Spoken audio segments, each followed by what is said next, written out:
الف مبروك، وطمنا على حالتك الصحيه يا كابتن. والله الحمد لله يا كابتن، انا تمام كويس دلوقتي، بس بعد المخابطه كان جالي كده حاله اغماء سريعه ورقبتي وجعاني بس شويه والله يا كابتن. يمكن الكابتن عبد الباري حكى لنا الواقع وقال وانت واقف في المنطقه الفنيه يا كابتن اسامه. انا كنت واقف يا كابتن في المنطقه الفنيه البدايه اصلا، لقيت واحد قالوا لي بعد كده ان ده مدير النادي نزل سبني بطريقه وحشه جدا وكلمني، وبعدين ضربني كده بشلوط بطريقه وحشه برضه، وخلاص الموضوع مشي ووقفت ادير الماتش. وجيت بواحد ما اعرفش صفته ايه لابس، هم قالوا لي لابس تيشيرت ابيض وحاطط كاميرا على كتفه، ضربني باليد في وشي وكده وفي رقبتي. الله، انت مستهدف بقى يا كابتن. انا قمت مستهدف بقى يا كابتن. الو ايوه يا كابتن معاك. انت بقول لك انت بقيت مستهدف اهو.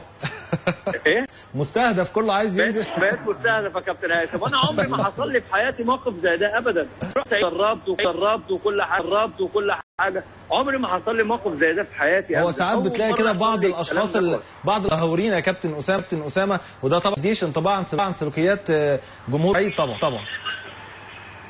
بص يا كابتن الجمهور احنا ما اتكلمناش عليه.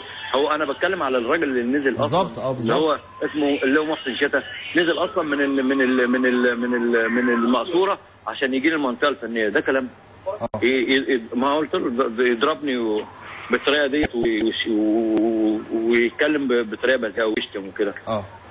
دي مش كويسه يا كابتن بصراحه. طيب كابتن اسامه، شايف ان كون ان الدكتور ميمي عبد الرازق من ابناء مدير اللقاء؟ كابتن هيثم، الدكتور ميمي اصلا ما قامش من مكانه خالص. الراجل كان بيديني التعليمات وهو قاعد على الدكه وانا بوصلها للعيبه، يعني هو تقريبا ما قامش خالص، وقال ان هو مش هيقوم اصلا عشان خاطر الجماهير والحساسيه. هو ما قامش. بس هو واضح يا كابتن اسامه الدكتور ميمي بيحبك جدا لان كان عال شديد منه. الو، واضح ان هو بيحبك جدا يا كابتن اسامه لان الدكتور قاعد جدا بعد ما حدث كابتن هيثم، انا اشتغلت مع الدكتور ميمي دي تقريبا ثالث سنه او رابع سنه بنشتغل سوا، واحنا اصلا حافظين بعض، وانا كمان بحبه جدا وبشتغل معاه بإخلاص. هو راجل مخلص جدا معايا، وراجل كان زي الفل صراحه. والنهارده يعني عامل شغل جامد جدا، والراجل احترم الجمهور وما قامش من على الدكه خالص. يعني انا اللي كنت بدي الماتش التعليمات منه وهو قاعد وبعدين المدير النادي بيقول ان انا استفزت الجمهور. انا ولا بصيت لهم خالص اصلا. انا مش